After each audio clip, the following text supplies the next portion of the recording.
ગાંધીનગરમાં ઐતિહાસિક રાષ્ટ્રીય પત્રકાર સંમેલન યોજાયું। 20 રાજ્યોના પત્રકાર એકસાથે વિશ્વ ઉમિયાધામ ખાતે મળ્યા।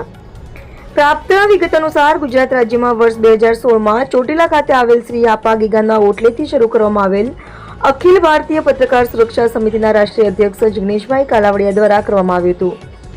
ત્યારે હવે આ ABPSS એક મોટું વટવૃક્ષ બની ગયું છે અને સમગ્ર ભારત દેશના દરેક રાજ્યોમાં વિસ્તર્યું છે।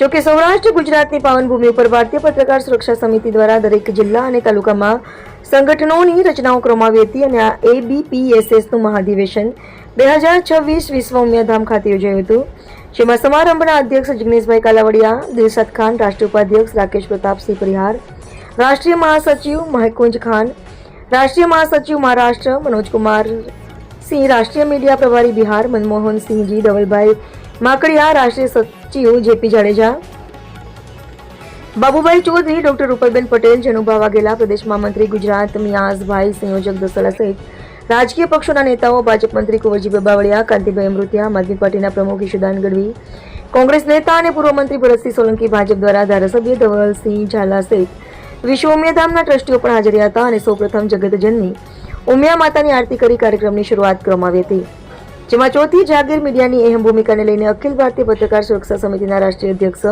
જિગ્નેશભાઈ કાલાવડિયાએ જણાવ્યું હતું કે આપણા દેશના ઘણા બધા રાજ્યોમાં પત્રકાર સુરક્ષા કાનૂન લાગુ કરવામાં આવ્યા છે, ત્યારે ગુજરાતમાં પણ પત્રકાર સુરક્ષા કાનૂન લાગુ કરવામાં આવે તેવી માંગ કરી છે।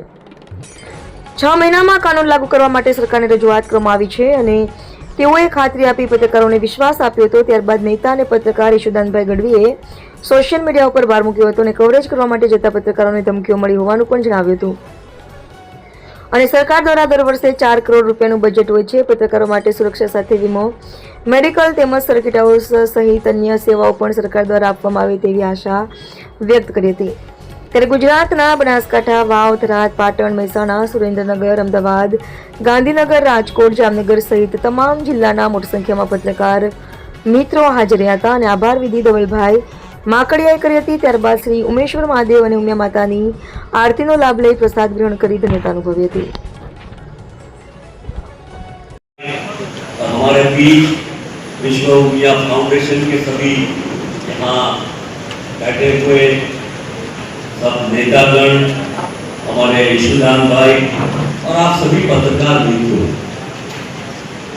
पूरे दुनिया में हम ये बात को तो स्वीकार करते हैं कि ये चौथा स्तंभ है डेमोक्रेसी का।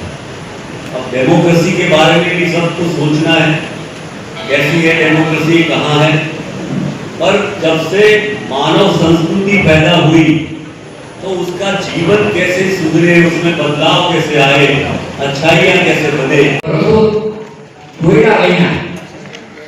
ये विषय कही गई कि एक भरतो कोयरा विना आखा भारतना पत्रकार અને સરકારમાં જે વિરોધ પક્ષ જે હોય સાથે મળી જો હકીકતે પ્લાનિંગ કરે તો ભારતનું ભવિષ્ય સુધરે।